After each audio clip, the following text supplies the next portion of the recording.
Hello students, welcome to my YouTube channel Nikhil PT Tips and Tricks.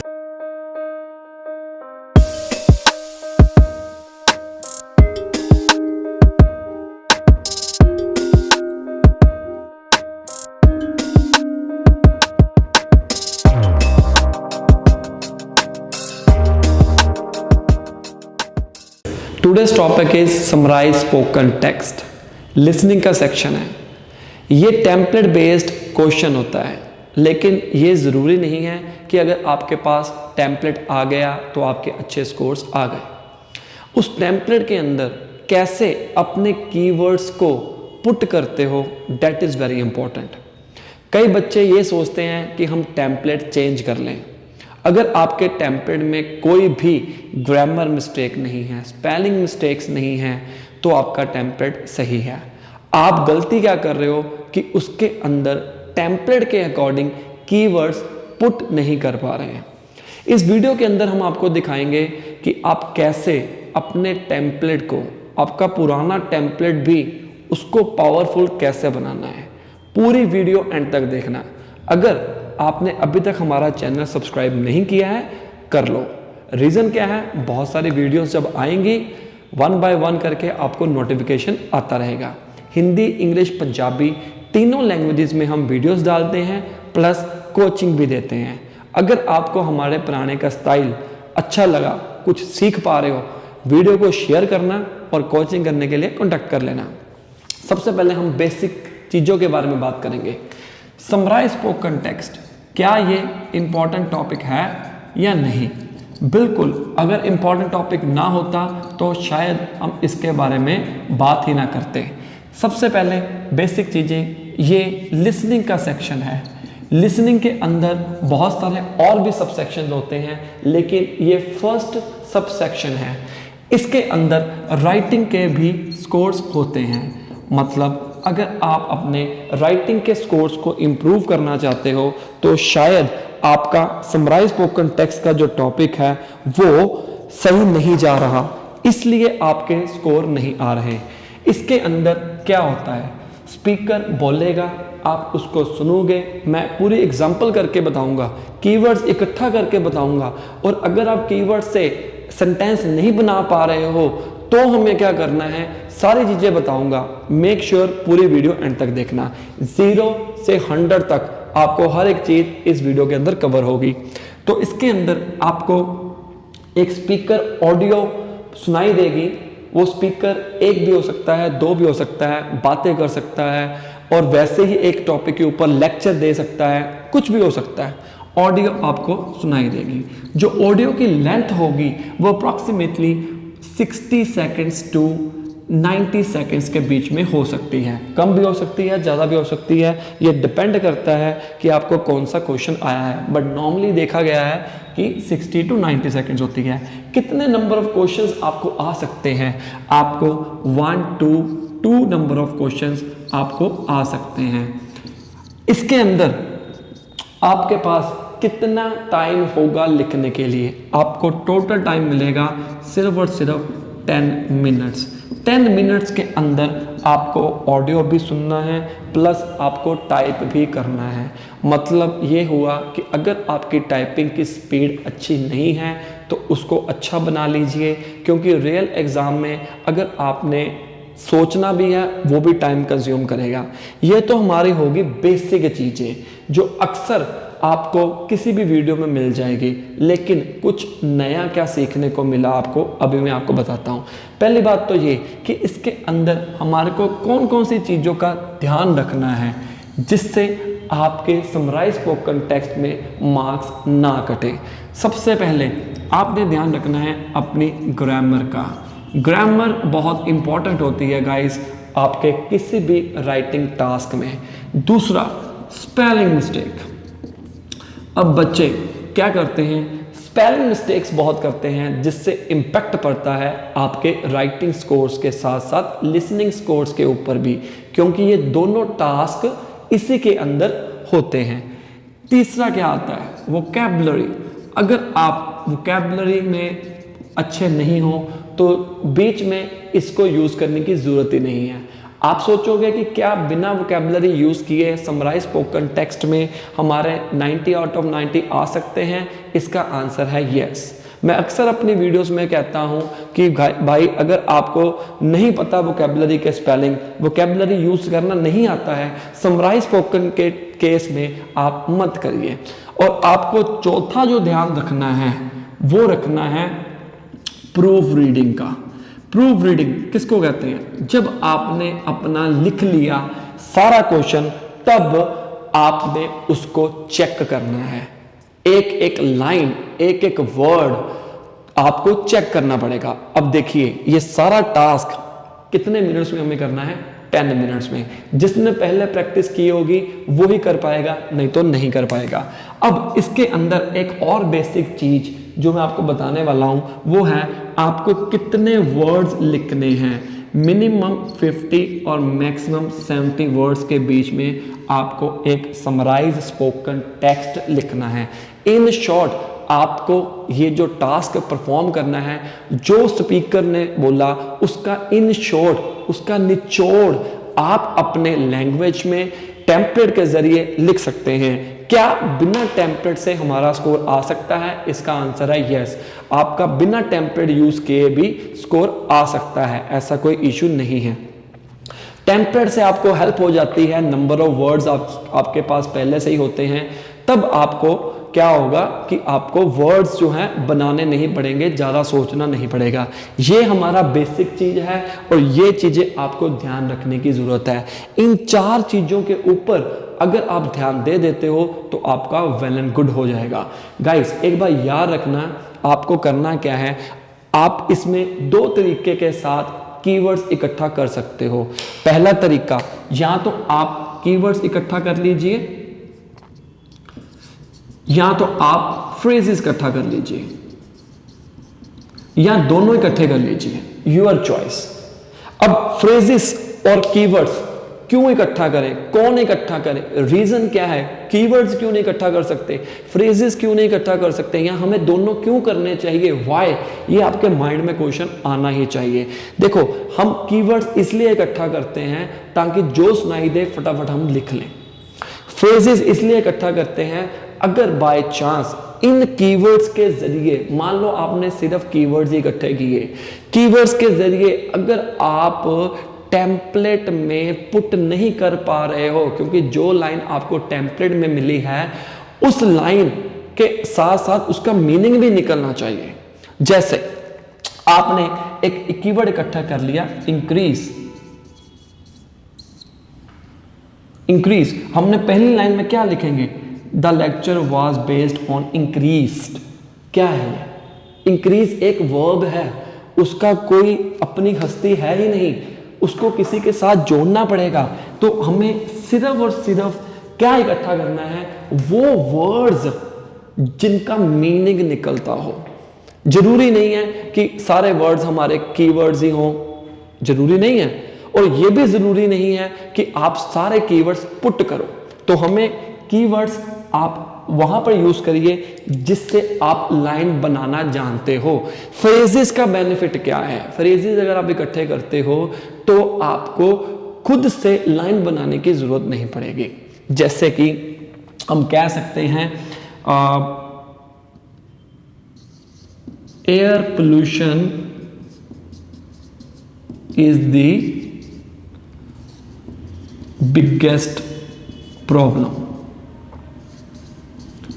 अब ये देखिए, air pollution is the biggest problem. हम अगली line में लिख सकते हैं the speaker explained air pollution is the biggest problem. इस केस में आपको फ्रेज जो है वैसा का वैसा पुट कर दिया, लेकिन कीवर्ड्स अगर मैं एयर पोल्यूशन लिख लेता तो बन जाना था। इस लाइन में क्या है? एयर पोल्यूशन एक हमारा कीवर्ड है। अब लिख सकते हो the lecture was based on air pollution, that's fine. But air pollution अपने आप में ही एक ऐसा वर्ड है जिसको किसी वर्ब की जरूरत नहीं पड़ेगी, इसलिए आप ये वाले कीवर्ड्स का इस्तेमाल कर सकते हो एज कीवर्ड। बट अगर आपने कोई वर्ब का इस्तेमाल कर लिया, कोई बिहेव का, जैसे एक वर्ड आ गया बिहेव, इंपॉर्टेंट, ठीक है, सिट, बिग, बिल्डिंग, ठीक है, ये बिल्डिंग हो सकता है एक कीवर्ड, लेकिन अगर आप इन चारों के बीच में करोगे तो इसका कोई बेनिफिट नहीं होगा। The speaker explain, behave, comma, important and set, ये गलत हो गया, इसका कोई मीनिंग ही नहीं बना। कंप्यूटर को हमने अगर टिप्स एंड ट्रिक्स के जरिए अच्छा स्कोर लेना है, कंप्यूटर के बारे में पता होना चाहिए कि हमें करना क्या है। तो ये सारी चीजें जो होती हैं, जो अक्सर बच्चे गलत करते हैं, तो आप इसके ऊपर ध्यान रखिए। देखो बेसिक से आपको पता चल रहा है। कमेंट जरूर करो अगर आपको मेरे पढ़ाने का तरीका अच्छा लग रहा है, ठीक है। इसको मैं डिलीट करूंगा अभी, ताकि और भी चीजें मुझे लिखनी है। तो अब हमारे को यह भी पता चल गया कि हमने कीवर्ड्स इकट्ठा करने हैं या फ्रेजेस। जब आप ऑडियो सुनोगे, अभी मैं प्ले करने वाला हूं, जब आप ऑडियो सुनोगे ना, तब होगा क्या, एक्चुअली में आप कीवर्ड्स भी इकट्ठा करते रहो, फ्रेजेस भी इकट्ठा करते रहो। हाँ, एक बार याद रखना, जरूरी ये नहीं है कि आपको हर एक कीवर्ड उस टेम्पलेट के अंदर पुट करना है। ये भी जरूरी नहीं है कि आप हर एक लाइन को लिख पाओ। जैसे स्पीकर ने फर्स्ट लाइन बोली, आप फर्स्ट लाइन को लिख पा रहे हो। जब आप फर्स्ट लाइन लिख रहे हो, उनके कीवर्ड लिख रहे हो, तो ये जरूरी नहीं है कि आपको सेकंड लाइन के कीवर्ड्स जो हैं वो भी आप लिख पाओ, ऐसा जरूरी नहीं है। कोई बात नहीं, 1 मिनट का क्वेश्चन है, उसके अंदर आगे हमें और भी सुनाई देगा, ठीक है। आप शॉर्ट फॉर्म्स का इस्तेमाल कर सकते हो, जैसे एयर पोल्यूशन की जगह पर एपी लिख सकते हो। मतलब अगर आप उसमें कैपेबल हो, ये ना हो कि अगर आप कीवर्ड्स लिख लो और बाद में आपको खुद ही को पता ना चले कि भाई मैंने क्या लिखा है। तो ये कैसे होगा, प्रैक्टिस के जरिए होगा, वैसे नहीं हो सकता है, राइट। तो अब हमारे को ये पता चल गया, एक तो सारा बेसिक नॉलेज हो गई, हमें इन सभी चीजों के बारे में पता चल गया, कीवर्ड्स और फ्रेजेस के बारे में पता चल गया। ये भी पता चल गया कि जरूरी नहीं है कि हमें सारे कीवर्ड्स बीच में डालने हैं। मिनिमम लेंथ जो होती है वो 50 होती है, मैक्सिमम 70 होती है, इसी के बीच में आप कर सकते हो। अगर आपकी मान लीजिए लेंथ जो है कीवर्ड्स डालने के बाद भी नहीं बढ़ती है, तब आप यूज कर सकते हो कनेक्टर्स। कनेक्टर्स कौन कौन से होते हैं? देखो, अगर आपने फर्स्ट लाइन को ही आगे लेके जाना है और बीच में कनेक्टर का इस्तेमाल करना है, तो आप यूज कर सकते हो additionally, furthermore, ADDITIONALLY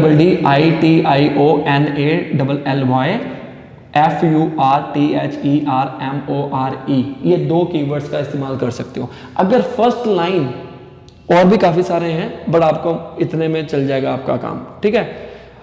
problem further का भी इस्तेमाल कर सकते हो, ठीक है। फर्स्ट लाइन और सेकंड लाइन सेम है, चाहे वो दोनों नेगेटिव हो चाहे वो दोनों पॉजिटिव हो, तब आप कर सकते हो। अगर फर्स्ट लाइन और सेकंड लाइन आपस में सेम नहीं है, फर्स्ट पॉजिटिव है नेगेटिव है और वाइस वर्सा, तब आप यूज कर सकते हो कनेक्टर, जैसे कि हाउएवर। बहुत सारे हैं, बिसाइड्स भी यूज कर सकते हो, प्रॉबिंग फर्दर का इस्तेमाल कर सकते हो, ठीक है ना। एफ छोटा आएगा। ये सारी चीजों का ध्यान में रखना है। ये वाले जो कनेक्टर्स हैं, ये आप लाइन से पहले यूज करना। कॉमे के बाद अगर कोई वर्ड आता है, अगर वो नाउन नहीं है, तब वो स्मॉल लेटर से शुरू होगा। जैसे additionally comma the speaker explained, T छोटा आएगा, इसका ए बड़ा आएगा।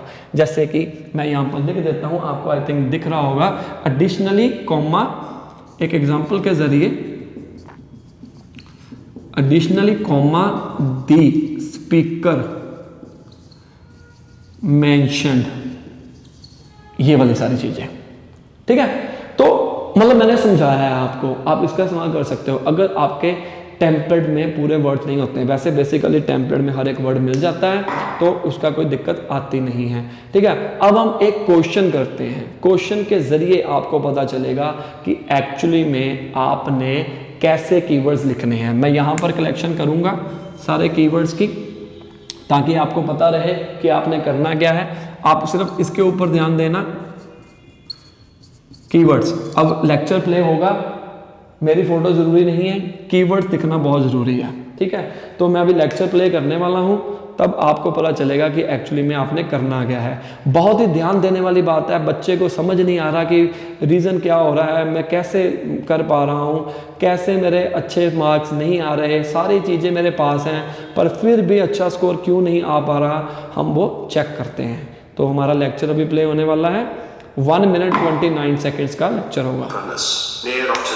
Europe's biggest refinery, owned by Europe's biggest energy company, never in its 115-year history has Shell made more money than it did in the first 3 months of this year. Shell made underlying profits of £7.2 billion in the first 3 months of this year alone. That's triple the amount they made in the same period last year. How come? Well, the global price of oil, already high at the end of last year as the world economy emerged from its coveted slumber, surged again on concerns that the conflict in Ukraine could see Russian oil supplies disrupted or boycotted.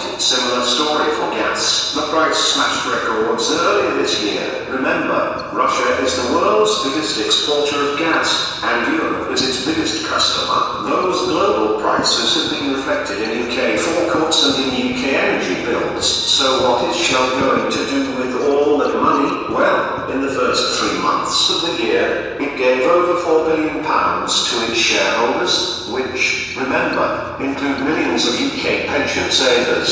But it's also promised to invest up to £25 billion in the UK over the next decade, mainly on renewables and low-carbon technology, but some new oil and gas to help improve the UK's future energy security. The government has so far resisted calls from opposition parties for a windfall tax on oil and gas profits. Alright students, तो आप देखिए कि कैसे मैंने अपने इस question को कैसे कीवर्ड्स इकट्ठा किए, राइट। तो आपने करना क्या है गाइस, हम देखते हैं पहले कि कितने कीवर्ड्स जो हैं हमारे पास इकट्ठे हुए हैं, राइट। एक हो गया यूरोप बिगेस्ट रिफाइनरी, 1 कीवर्ड हो गया। More money in first month, दूसरा कीवर्ड हो गया। 7.2 मिलियन इन 3 मंथ्स, थर्ड हो गया। Global price of oil, 4th हो गया। कॉन्फ्लिक्ट, 5th हो गया। सिमिलर स्टोरी फॉर गैस, 6 हो गए। रशिया 7, बिगेस्ट एक्सपोर्टर 8 हो गया। एनर्जी बिल 9 हो गए। 10 हो गए 4 बिलियन पाउंड्स। 11 हो गया मिलियंस यूके पेंशन। 12 हो गया हमारा 25 बिलियन इन कार्बन टेक्नोलॉजी। 13 हो गया हमारा लास्ट, ये आ गया हमारा government is so far gas profit, government is so far, और ये 14वां हो गया। तो गाइज आपको ध्यान देने वाली बात ये है कि क्या ये 14 कीवर्ड्स जो मैंने लिखे हैं ये हमारे लिए काम के हैं या नहीं है। जरूरी नहीं है कि हमारे पास ये सारे काम के हैं। रीज़न क्या हो सकता है, रीज़न ये है कि अब मैं किसी वर्ड में मेरे को स्पेलिंग ही नहीं आते हैं और मैं धक्के से थोड़ा लिखूंगा। जैसे कि हमारे पास रिफाइनरी, रिफाइनरी के वर्ड के स्पेलिंग जो होते हैं वो मेरे को नहीं आते हैं। एग्जाम्पल, तो जो हमारे को आता ही नहीं है तो उसको हम क्यों लिखें भाई। अगर हम लिखेंगे तो धक्के से लिखना पड़ेगा और ऊपर से हमारे क्या होगा, नुकसान हो जाएगा। अब रिफाइनरी के स्पेलिंग जो होते हैं वो होते हैं ये वाले के ये वाले, ए आएगा कि ई आएगा, ये आप कमेंट करोगे। आपके स्पेलिंग भी इंप्रूव हो रहे हैं गाइस बीच बीच में। अगर ये कीवर्ड मेरे पास नहीं है, मेरे को नहीं आ रहा, यूरोप बिगेस्ट रिफाइनरी नहीं लिख पा रहा, आप इसको मत लिखो, ठीक है ना। अब यूरोप के स्पेलिंग नहीं आते, अब यूरोप के जो स्पेलिंग होते हैं वो ई से शुरू होते हैं, बट लोगों को नहीं पता, कई लोगों को नहीं है तो छोड़ दो, कोई दिक्कत नहीं। फिर आ गया हमारे पास more money first. More money first क्या, मुझे ये भी नहीं अच्छा लग रहा, मैं इसमें भी कैपेबल नहीं हूं लिखने में, लाइन क्या बनाऊंगा। तो ये हम साइड पे रखेंगे, ये जो लाइनें हैं हम साइड पे रखेंगे, इसको बाद में देखेंगे। दूसरा कीवर्ड भी हमारा चला गया। मैं तो बना सकता हूं तोड़ मरोड़ के, लेकिन आपको सिखाना इंपॉर्टेंट है गाइस, ठीक है। तीसरा कीवर्ड 7.2 मिलियन इन 3 मंथ्स। क्या बात हो रही है, किसकी बात हो रही है 7.2 मिलियन इन 3 मंथ्स में? हमारे को नहीं पता लग रहा, हमारे को अभी तक टॉपिक ही नहीं पता चला, अभी तक मुझे टॉपिक नहीं पता चला, ठीक है। फिर आ गया, इसको भी साइड पे लग दो। फिर आया हमारा इक्का ग्लोबल प्राइस ऑफ ऑयल। अब हमारे को थोड़ा थोड़ा क्लैरिटी होना शुरू हो चुका हुआ है कि हमने जो टॉपिक लिखना है वो क्या लिखना है, किसके बेस के ऊपर बात हो रही है। आपने अगर पूरा सुना होगा, थोड़ा बहुत पता लग गया होगा आइडिया, ऑयल एंड गैस के बारे में बात हो रही है। अब हमारे माइंड में वैसे ही चीजें आनी चाहिए। टेम्पलेट आप कोई भी यूज करो, नो प्रॉब्लम। मैं इसके अंदर आपको टेम्पलेट के बारे में डिस्कशन नहीं करूंगा, सिर्फ मैं आपको ये बताऊंगा टेम्पलेट कोई भी यूज कर लो, चाहे सिंपल लाइंस लिख लो, कोई दिक्कत नहीं है, लेकिन आपको स्पेलिंग, ग्रामर और वोकैबुलरी, प्रूफ रीडिंग, ये सारी चीजों के बारे में पता होना चाहिए। मैं लिख लेता हूं, the lecture was based on global prices of oil. आपकी फर्स्ट लाइन क्या है वो लिख लीजिए। फिर ये वाला कीवर्ड जो है मुझे अच्छा लगा, मैं लिख लिया। अब मैं अपनी तरफ से ये भी बना सकता हूं, the speaker explained 7.2 million in 3 months. क्या नहीं पता, हुआ तो प्रॉफिट है, लेकिन मुझे लाइन बनानी नहीं आ रही, मत लिखो। हमारे पास एक लाइन तो आ गई। कन्फ्लिक्ट, अब कन्फ्लिक्ट का मतलब क्या होता है मुझे मतलब पता, लेकिन सिर्फ एक कीवर्ड से मेरी बात नहीं बनेगी। तो उसके लिए मैं क्या करूंगा, मैं कन्फ्लिक्ट को छोड़ दूंगा। इस कीवर्ड को भी मैंने छोड़ दिया। अभी देखो, अभी तक तो मैंने सिर्फ एक ही कीवर्ड लगाया, सिमिलर स्टोरी फॉर गैस। अब यही बात हो गई, फिर जो ऊपर बात की है उसने ऑयल की, अब वो गैस की बात कर रहा है, तो हम इस कीवर्ड को लिख सकते हैं, similar story for gas. The speaker explained similar story for gas. कोई बात नहीं, कोई दिक्कत नहीं है, ये भी आप कीवर्ड लिख सकते हो। हमारा छठा कीवर्ड भी हो गया। फिर उसने एक वर्ड बोला है, रशिया बिगेस्ट एक्सपोर्टर। ये 8वां वर्ड हो गया। अब रशिया अलग कीवर्ड मैंने लिख दिया, बिगेस्ट एक्सपोर्टर ये मैंने शॉर्ट फॉर्म में लिख दिया। तो हम लिख सकते हैं, Russia was the biggest exporter for gas, क्योंकि गैस की बात हुई है। मैं आपको यह भी बताऊंगा कि आप कैसे अच्छा स्कोर हासिल करोगे, कैसे हमें पता चलेगा कि हमारे स्कोर्स आने वाले हैं। देखो, Russia biggest exporter, Russia was the, are बड़ा इसका। कोई भी कंट्री नेम हो, इंडिया, अमेरिका, ऑस्ट्रेलिया, यूरोप, कोई भी सिटी नेम हो, जलंधर, लुधियाना, अमृतसर, जो भी आपकी सिटी नेम है उसका हमेशा बड़ा आता है। ये भी हमने कीवर्ड लिख दिया, ये दोनों को मिक्स कर दिया। अब एनर्जी बिल्स, ये भी आपस में एक कीवर्ड है। मतलब अगर हम इसको अलग लिखें, कोई इसको उसकी जरूरत नहीं है, वर्ब की जरूरत नहीं है, यहां लगा सकते हो, कोई बात नहीं। The speaker mentioned energy bills, या अपनी तरफ से भी लगा सकते हो कि एनर्जी बिल्स बढ़ गए, या कुछ भी काइंड ऑफ इस तरह से, ठीक है। तो ये भी हमारा कीवर्ड मैच हो जाएगा, ये भी हमने कर दिया। 4 बिलियन पाउंड्स, 4 बिलियन पाउंड्स क्या हो सकता है? प्रॉफिट हो सकता है, लॉस हो सकता है, क्या हो सकता है नहीं पता, मत लिखो अभी। मिलियंस इन यूके पेंशन, ये मेरे को नहीं पता, लिख लिया लेकिन नहीं पता। 25 मिलियन इन कार्बन टेक्नोलॉजी, ये आप एग्जैक्ट वैसे का वैसा लिख सकते हो। Government is so far gas profit, ये इसके बारे में बात कर रहा है, ये गैस प्रॉफिट के बारे में भी बात कर रहा है। तो हमारे पास अब आंसर क्या आएगा? हमारे पास आंसर जो आएगा वो आपकी आंखों के सामने है। अब देखिए गाइस, इस केस में आपको करना क्या है, अब मैंने जो कीवर्ड्स पुट करने थे वो मैंने पुट कर दिए, जो कीवर्ड्स मैंने आपको बताने थे वो मैंने पुट कर दिए इस क्वेश्चन के अंदर, ताकि आपको पता रहे कि आपने आंसर कैसे लिखना है। इस क्वेश्चन को जब आपने लिख लिया तब आपने क्या करना है, आपने इसको प्रूफ रीडिंग करनी है, नहीं करोगे तो नंबर जाएंगे।